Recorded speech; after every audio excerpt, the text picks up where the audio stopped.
Assalamualaikum warahmatullahi wabarakatuh. Perkenalkan, nama saya Anissa Rahma. Saya perwakilan dari kelompok 2. Di sini kelompok saya akan menjelaskan mengenai produksi massal. Oke, langsung aja kita simak videonya. Pengertian produksi massal. Pengertian secara umum yaitu produksi massal adalah pembuatan barang yang dilakukan dalam jumlah besar. Perencana produksi massal yaitu proses untuk memproduksi barang pada suatu periode sesuai yang telah dijadwalkan melalui pengelolaan sumber daya seperti tenaga kerja, bahan baku, dan peralatan. Perencanaan produksi massal mencakup hal berikut: 1. Persiapan rencana produksi. 2. Menyusun jadwal penyelesaian produk. 3. Merencanakan produksi dan pengadaan bahan dari luar. 4. Menjadwalkan proses operasi tiap unit. 5. Menyampaikan jadwal pada pemesan. Adapun tujuan perencanaan produksi massal diantaranya adalah sebagai berikut: 1. Meminimalkan biaya dan memaksimalkan keuntungan. 2. Memaksimalkan kepuasan pelanggan. 3. Meminimalkan perubahan nilai produksi. 4. Meminimalkan perubahan tenaga kerja. 5. Memaksimalkan perlengkapan dan inventaris pabrik. Sedangkan fungsi perencanaan produksi massal adalah sebagai berikut: 1. Menjamin rencana produksi dan pelaksanaan produksi. 2. Mengukur kapasitas produksi yang konsisten terhadap rencana produksi. 3. Alat untuk mengoordinasi hasil produksi. Tahapan produksi massal. Produksi massal tidak dilakukan dengan tiba-tiba, melainkan harus direncanakan dengan matang dan melalui beberapa tahapan sebagai berikut. 1. Routing. Routing adalah proses penentuan produksi massal dari bahan mentah menjadi produk. Umumnya, routing digunakan untuk memperbaiki dan mengawasi hal-hal sebagai berikut. 1. Kualitas dan kuantitas sumber daya manusia, mesin, dan bahan-bahan yang akan digunakan. 3. Jenis, jumlah, dan urutan operasi manufaktur. 4. Tempat produksi. Yang kedua yaitu scheduling. Scheduling atau penjadwalan mengandung arti menetapkan jadwal yang digunakan untuk kegiatan proses produksi yang dapat disinergikan menjadi satu kesatuan.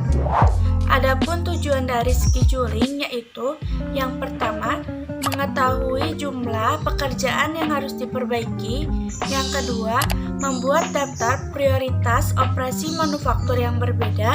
Dan yang ketiga, memperbaiki, memulai, dan menyelesaikan tanggal dan waktu yang digunakan untuk kegiatan operasi. Yang ketiga, dispatching.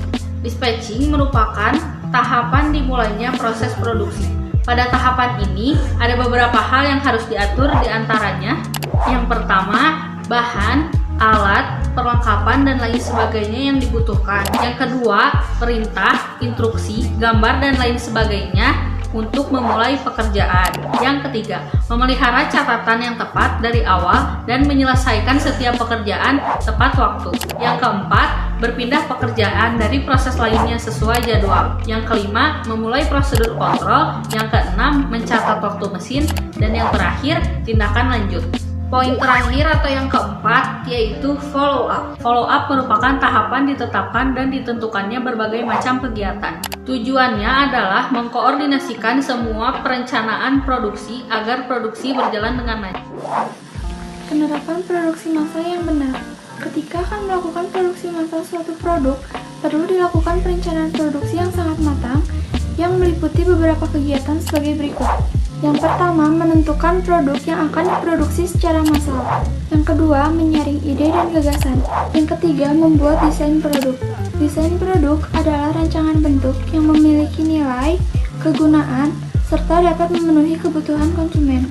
Yang keempat, membuat gambar kerja produk. Gambar kerja produk terdiri dari jenis, bahan, dan warna. Kelima, membuat dan menguji prototipe produk.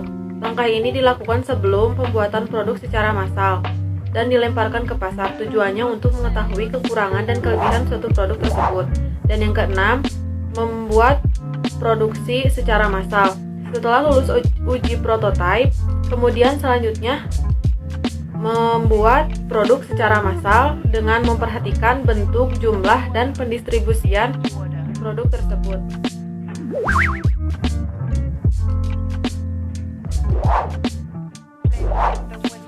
Kelebihan produksi massal. Kelebihan melakukan produksi massal antara lain sebagai berikut. 1. Efisiensi waktu. 2. Menghemat biaya produksi. Suatu produk yang diproduksi secara massal dapat menghemat biaya produksi. 3. Tingkat akurasi yang tinggi. 4. Tingkat produksi tinggi. Selain dapat mengurangi kesalahan dalam produksi, mesin dapat menghasilkan barang dalam jumlah besar dan lebih cepat. 5. Proses berkreasi. Biasanya suatu produk yang diproduksi secara massal tidak hanya memiliki satu varian. 6. Komitmen yang tinggi.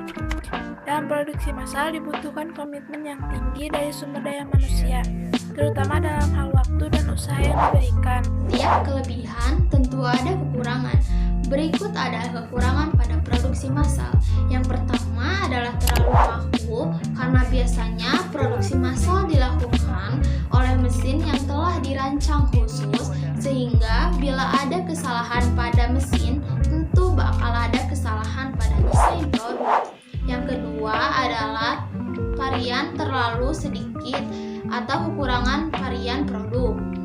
Kekurangan varian produk, hal ini disebabkan karena beberapa produsen memproduksi produk yang sama. Yang ketiga adalah tidak adanya jaminan. Tidak ada jaminan ini sebenarnya memang semua produk yang diluncurkan di pasaran tidak akan menjamin bahwa akan sukses besar. Maka dari itu, perusahaan wajib mengontrol apa saja dan apa yang dibutuhkan oleh konsumen, juga kebutuhan